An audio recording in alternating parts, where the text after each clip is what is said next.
Tous les 3 mois, le Centre communal d'action sociale organise une réunion d'information collective en faveur des seniors. Mieux comprendre et appréhender son sommeil, des éléments de réponse apportés par le docteur géatre Sabrine Briolant. Les troubles du sommeil ne se prennent pas à la légère, ils existent. Par contre, il est important de savoir que des fois, on se plaint de mal dormir, mais ce n'est pas une véritable insomnie. Donc il faut faire la différence entre ce qui est une véritable insomnie et ce qui n'est pas une insomnie.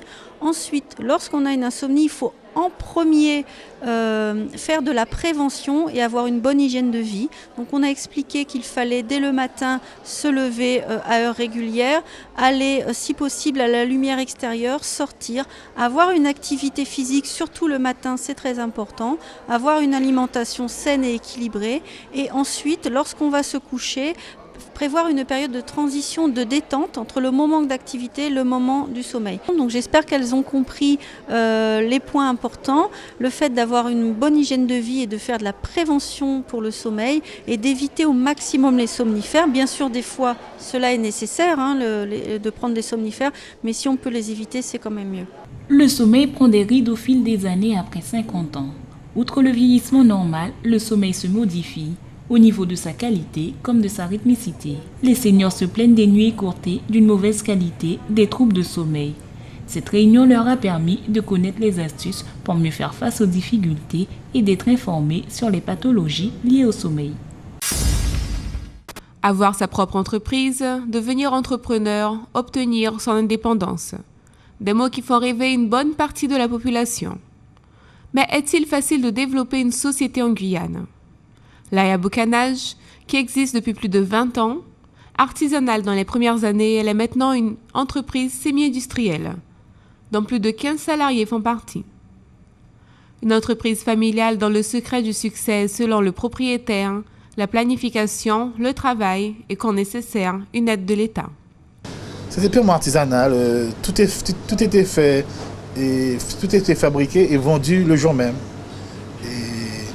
Et maintenant, la production est plus importante parce qu'on doit préparer certains produits la veille pour les boucaner ensuite les emballer, ensuite livrer et commercialiser si vous voulez. Donc maintenant, on est bien équipé, c'est une entreprise bien structurée. L'entreprise a été souvent aidée parce que l'entreprise s'est restructurée à plusieurs reprises au cours de ces diverses années. Donc, bon, c'est pas un secret, tout le monde le sait, que bon, j'ai été subventionné à 3 reprises. Donc si on peut compter pendant ces 20 ans-là, parce que si je dis que j'ai reçu 200 000 €, ils vont croire que j'ai reçu 200 000 € d'un coup. Donc dans des différents projets qu'on a pu monter, donc tout ça comprend environ plus de 200 000 €. D'accord ? Comme toute entreprise, Laïa Boucanage affronte quelques difficultés. Actuellement, la société est à la recherche d'un terrain pour se réinstaller, car les locaux actuels deviennent trop petits pour continuer à l'assiéger. Selon le propriétaire et directeur, les difficultés sont plus souvent liées aux échanges entre les différents partenaires que liées à l'infrastructure. C'est gérer l'humain. Vous savez, quand vous avez 15 salariés, c'est 15 caractères. 15... vous savez, c'est pas... Même avec ma fille, il ne faut pas... des fois, on s'accroche, des fois, c'est pas évident. Et c'est d'abord l'humain, c'est gérer l'humain. Et qu'il y ait des soucis matériels, comme vous avez vu, regardez, comme je vous ai dit tout à l'heure, j'ai tous les trucs en triple ou en double. Donc c'est pas ça le problème. Le problème c'est ça. Et on peut pas dire que ici il y a de la place il y a de la place encore.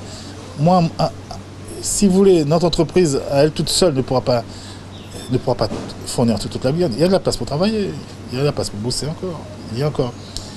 Le marché est petit, d'accord, mais il y a encore de la place pour du monde.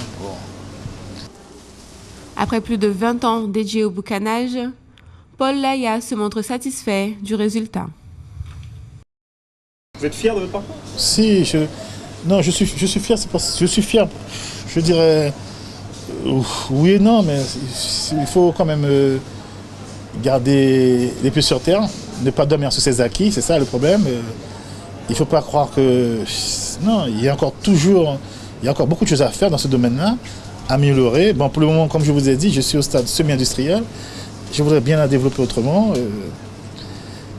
Bon, c'est vrai que il y a des partenaires qui sont prêts et qui sont déjà prêts à jouer le jeu. Mais moi, je bute sur toujours mon problème de terrain pour délocaliser la production. Voilà.